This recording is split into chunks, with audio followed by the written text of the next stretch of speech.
Today we're reviewing the Trafalgar polling map. It's updated, it is fresh off the presses. Very recently it came out. In fact, I do think that Trafalgar is still a good poll, even though if you look at it on its surface, it got a couple of states wrong.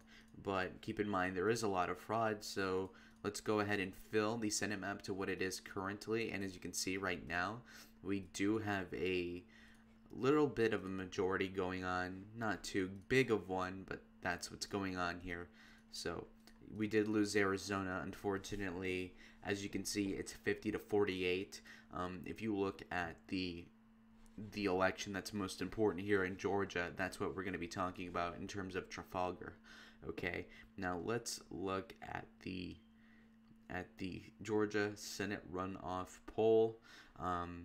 And Trafalgar is one of the best pollsters, and even if there was no fraud, they would be closer than the mainstream polls, including Monmouth, Nate Plastic aggregators that believe that, Montana was competitive or whatever. But as you can see, there's a lot of people that are leaning Ossoff, and that's a problem, and that's really contingent. But as you can see, the base of support is higher with David Perdue than it is with Jon Ossoff, which is a good thing, okay? Now, the base of support is also bigger with Kelly Loeffler than with Raphael Warnock. For your information, Jon Ossoff's the Jewish Beto from Georgia, whereas Raphael Warnock is the black extremist, Jeremiah Wright acolyte, So here you are. This is the exact details of the Trafalgar poll. As you can see, the response rate is 1.4%. Margin of error is less than 3%. High confidence. The distribution is good, apparently. And as you can see here, there's a good chunk of undecideds, and they're both about co-equal with each other. As you can see, Perdue is underperforming Loeffler, and it's not necessarily because Loeffler's a better candidate, but more so that Warnock is just worse than Ossoff. The ethnicity participation is 60% white, 35% black, 3% Hispanic, 2% Asian. Very low others. As you can see, women are 11% ahead in the vote of men. So what they do to correct for the sampling is that they oversample women, which benefits the Democrats a little bit, but maybe they're oversampling Republicans in some other respects. So it's kind of a correction, kind of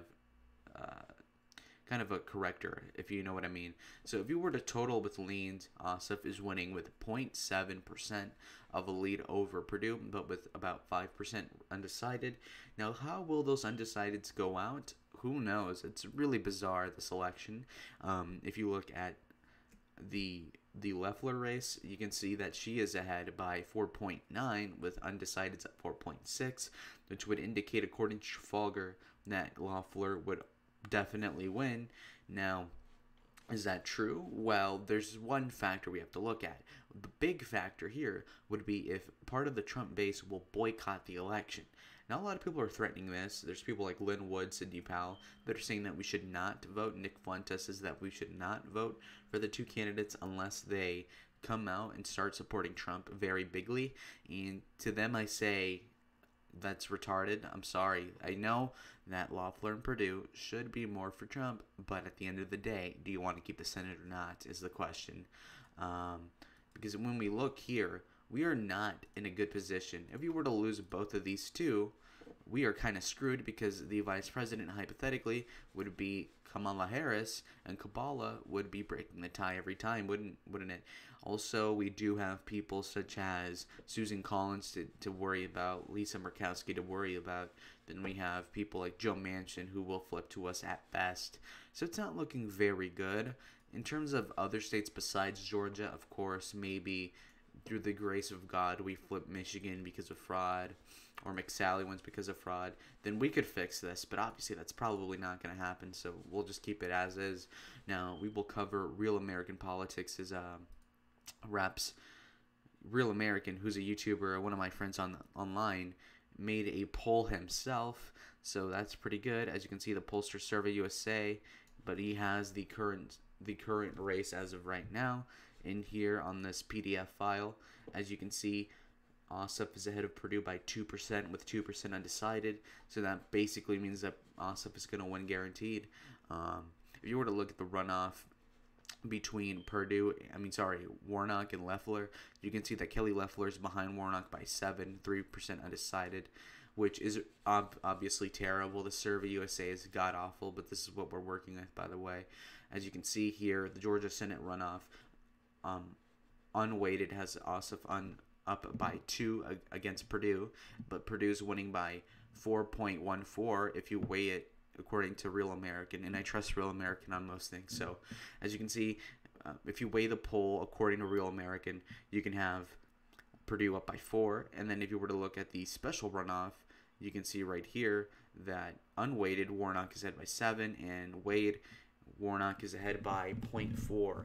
So, as you can see, the map is substantively different between the Perdue race and the Loeffler race. Again, it kind of seems to me that it goes to show that one poll, the Trafalgar poll, has Loeffler ahead of Perdue, and the other one has Perdue ahead of Loeffler. So that's pretty interesting to note.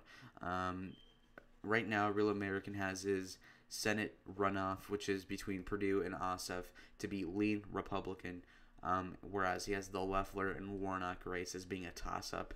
I see it kind of the other way around. I feel like, although Perdue is a slightly better candidate than Loeffler, electorally speaking, it does seem to me that Warnock is so bad, so radical, so pro-black, so anti-cop, that it would seem to me that he will lose a lot of the appeal that Ossoff has in the suburbs, perhaps. Therefore, it's not that Loeffler is a better candidate, but the Democrat is just so much worse. As an example, Donald Trump is a better candidate than, let's say, Ted Cruz. Now, electorally speaking, Ted Cruz would do better against Bernie Sanders than Trump would do against Hillary Clinton, because Bernie is that much worse of a candidate, not that Ted Cruz is better. So in this case, Perdue is the better candidate than Kelly Loeffler, but the opponent of Kelly Loeffler is just that much worse. In which case, you could see an election where, let's say, Loeffler wins and Perdue loses, okay, or we could say that Perdue wins and Loeffler loses, and we keep the Senate, which is the most important thing, that we keep the Senate by at least 1. What is my prediction so far according to Trafalgar? According to Trafalgar, you can see that hold your phone, my bad. Okay, it shows that Ossoff is going to win, so that's 1 seat that's going to be taken, and it shows that Loeffler is going to win, okay? So they're predicting a 51-49. I think that if one wins, the other one wins. If they lose. Again, this is not accounting for fraud. I assume that if the election is going to be under 3%, which it probably will, it'll be stolen from the Republicans in all likelihood, unless there's a big revelation about fraud and there's big changes between now and next month. But again, we're exactly a month out, and I do not see that happening. We'll keep the faith, guys. I hope Trump can pull it out. The days are running out, and we'll see how optimistic I'll be in the next video. But anyways, this is the Trafalgar polling map, and also thanks to Matt Gagnon for giving me the idea for this video, as I saw that he uploaded one of these, and I thought, well, I should cover one, Need someone with more talent to cover these. So anyways, shout out to Matt Gagnon. There's your shout out. Goodbye.